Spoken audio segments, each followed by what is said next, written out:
the United States did announce new visa restrictions in December, about 1 month ago, specifically with regards to individuals that we feel were responsible or complicit in undermining democracy and violating human rights in the country.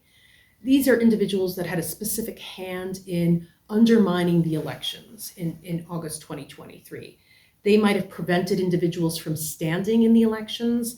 They might have delayed ballots from getting to some of the polling stations, bribed or intimidated voters going out to vote, and restricted some of civil society organizations' operations in the country. So it is very specific, specifically targeted against those individuals who had a direct role in undermining democracy in Zimbabwe.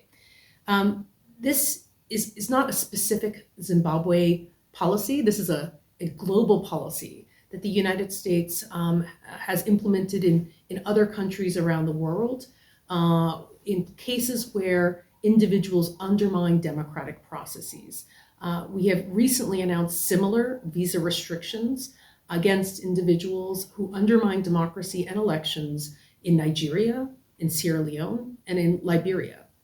To your other question, though, what has this achieved, or have we seen change? These were only announced 1 month ago. And actually, we don't know.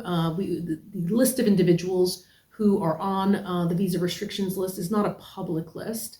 So we can't say for sure that every single person on this restriction list is also on the sanctions list. But I think it's going to take time to see if it has the behavioral changes that we're looking for. We hope that in 2024, the government does recognize that it needs to kind of take on certain reforms to ensure open and accountable and democratic governance in the country.